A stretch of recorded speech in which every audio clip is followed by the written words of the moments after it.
کبھی کبھی دل ایک سوال کرتا ہے دوستو، کیا ممکن ہے کہ کوئی انسان نبی کریم صلی اللہ علیہ وسلم سے اتنا محبت کرے کہ اپنی پوری زندگی قربان کر دے لیکن پھر بھی نبی سے نہ مل سکے؟ جی ہاں دوستو، کیا ممکن ہے کہ جنت کا وعدہ کسی ایسے شخص سے کیا جائے جس نے نبی کریم صلی اللہ علیہ وسلم کو کبھی نہیں دیکھا؟ کیا ممکن ہے کہ ایک عام سا شخص، ایک معمولی سا چرواہا، اللہ کے ایسے ولیوں میں شمار ہو جائے جس کے لیے صحابہ کرام رضی اللہ تعالی عنہم اجمعین نبی کے حکم سے اس کی زیارت کرنے چلیں؟ یہ سب ممکن ہے، اور ان سب سوالوں کا جواب ہے حضرت اویس قرنی رحمۃ اللہ علیہ۔ دوستو، یمن کا ایک دور دراز گاؤں قرن، یہاں ایک نوجوان رہتا تھا جو بظاہر عام تھا، مگر اس کا دل ہر لمحہ اللہ کی یاد اور رسول اللہ صلی اللہ علیہ وسلم کے عشق میں بے قرار ہے۔ ان کا نام ہے حضرت اویس قرنی بن عامر قرنی رحمۃ اللہ علیہ۔ ان کی ظاہری زندگی بہت سادہ تھی، وہ بکریاں چراتے، لوگوں کی خدمت کرتے، لیکن دل میں عشق رسول صلی اللہ علیہ وسلم ایسا سمندر تھا جن کی گہرائی کوئی نہیں جان سکتا تھا۔ ان کی ماں ضعیف العمر، نابینا اور بیمار تھی۔ حضرت اویس ان کے واحد بیٹے تھے۔ ان کی ساری زندگی اپنی ماں کی خدمت میں گزر گئی، اور یہی خدمت، یہی قربانی انہی اللہ کے خاص بندوں میں شامل کرنے کا ذریعہ بنی۔ دوستو، نبی کریم صلی اللہ علیہ وسلم کی بعثت کی خبر جب یمن پہنچی تو حضرت اویس کا دل بے چین ہو گیا۔ انہیں پتہ چلا کہ ایک ایسی ہستی مکے میں اللہ کا آخری پیغمبر لے کر آ رہے ہیں، جو آخری نبی ہیں، رحمت للعالمین ہیں۔ دوستو، حضرت اویس قرنی رحمت اللہ علیہ نے اپنی ماں سے اجازت لی اور کہا، اماں، مجھے مدینہ جانا ہے، میں نے نبی کریم صلی اللہ علیہ وسلم سے ملنا چاہتا ہوں، میں ان کی زیارت کرنا چاہتا ہوں، ان کے قدموں میں بیٹھ کر ایمان کا جام پینا چاہتا ہوں۔ ماں نے کہا، بیٹا جا سکتے ہو، مگر ایک شرط پر کہ جلدی واپس آ جاؤ۔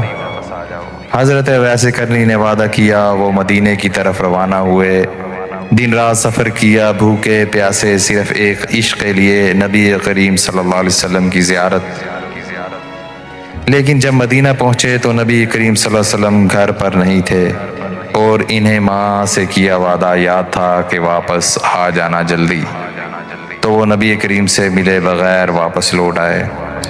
دوستو، نبی کریم صلی اللہ علیہ وسلم جب واپس آئے تو حضرت علی اور حضرت عمر رضی اللہ تعالیٰ عنہ نے فرمایا، یمن سے ایک شخص تمہارے پاس آئے گا جس کا نام اویس بن عامر ہے، وہ قرن قبیلے سے ہے، وہ اپنی ماں کا خادم ہے اور اپنی والدین کی دن رات خدمت کرتا ہے۔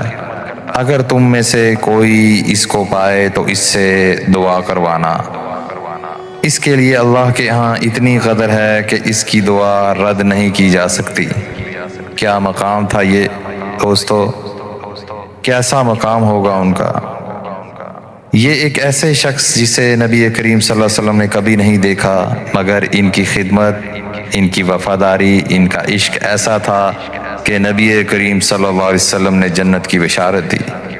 دوستو، نبی کریم صلی اللہ علیہ وسلم کا وصال ہوا۔ جب حضرت اویس قرنی کی خبر ملی کہ نبی کریم صلی اللہ علیہ وسلم اس دنیا سے چلے گئے تو ان کے دل پر قیامت گزر گئی۔ وہ کئی دن اور رات روئے۔ انہوں نے کہا، میرا سب کچھ لٹ گیا، میں اب کبھی ان کی زیارت نہ کر سکوں گا۔ دوستو، انہوں نے اپنے تمام دانت توڑ لیے۔ جب ان سے پوچھا گیا کہ ایسا کیوں کیا تو فرمایا، مجھے خبر ملی ہے کہ میرے آقا صلی اللہ علیہ وسلم کے دانت مبارک احد میں شہید ہوئے، تو میرا دل نہ مانا کہ میرے منہ میں دانت سلامت رہیں۔ دوستو، ایسا عشق، ایسی وفا، ایسی دیوانگی نبی کریم صلی اللہ علیہ وسلم کے وفات کے بعد حضرت عمر حضرت علی نے جب بھی یمن سے کوئی قافلہ آتا تو پوچھتے کیا تم میں سے اویس کرنی ہے کوئی؟ سالوں سال گزر گئے دوستو، پھر ایک قافلہ آیا، ان میں حضرت اویس موجود تھے۔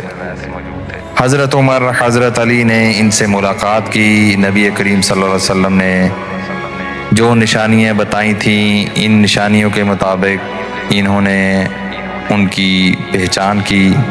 وہ خاموش طبع، عاجز اور اپنے آپ کو چھپانے والے شخص تھے۔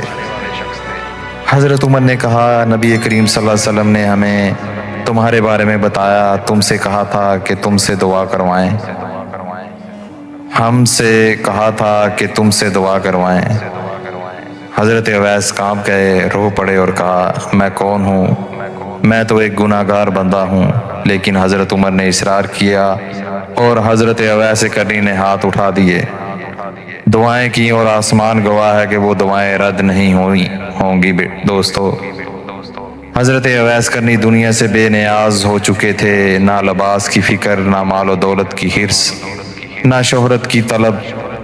ان کے کپڑے سادہ، چہرہ نورانی، زبان پہ ذکر خدا اور دل میں عشق رسول تھا۔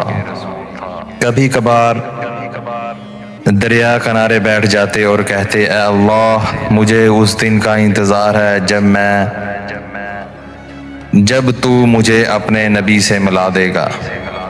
دوستو، جب حضرت علی اور حضرت معاویہ کے درمیان جنگ صفین ہوئی تو حضرت اویس حضرت علی کے لشکر میں شامل ہوئے۔ انہوں نے تلوار اٹھائی، لیکن ان کا ارادہ شہرت یا حکومت نہ تھا، وہ تو شہادت چاہتے تھے۔ وہ دن آیا جب حضرت اویس کرنی کو شہادت نصیب ہوئی۔ ان کا جسم خون میں لت پت تھا، لیکن چہرے پر سکون اور لبوں پر مسکراہٹ تھی دوستو، جیسے کوئی عاشق اپنے محبوب سے ملنے جا رہا ہو۔ حضرت اویس کرنی کو سید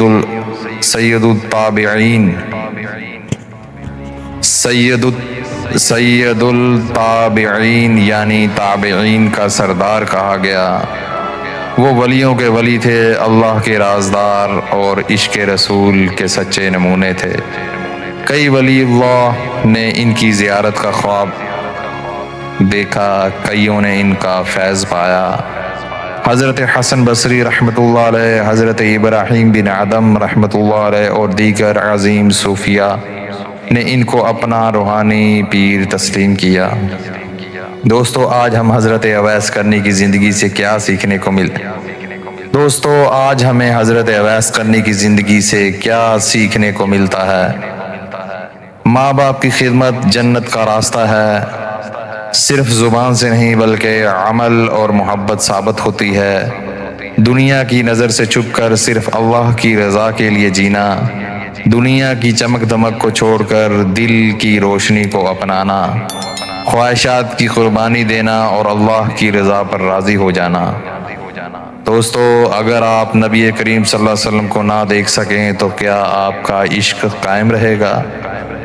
کیا آپ نے کبھی والدین کی خدمت کو عبادت سمجھ کر کیا ہے؟ دوستو، حضرت اویس کرنی نے بغیر ملاقات کیے رسول اللہ صلی اللہ علیہ وسلم سے عشق کیا۔ ہم جو روزانہ سیرت پڑھ سکتے ہیں، کیا ہم میں وہ جذبہ ہے؟ اگر نبی کریم صلی اللہ علیہ وسلم آج ہوتے تو کیا وہ ہمیں دیکھ کر خوش ہوتے؟ دوستو، اگر یہ ویڈیو آپ کے دل کو چھو گئی تو دعاؤں میں ضرور یاد رکھیں۔ یہ صرف ایک واقعہ نہیں، یہ عشق کا وہ سبق ہے جسے اگر دل سے پڑھا جائے تو زندگی بدل سکتی ہے۔ اللہ ہمیں حضرت اویس کرنی جیسا عاشق، اخلاص اور صبر کرنے والا بنا دے۔ آمین ثم آمین۔ دوستو، میرے چینل کو لائک کیجئے، شیئر کیجئے اور سبسکرائب کیجئے۔ السلام علیکم۔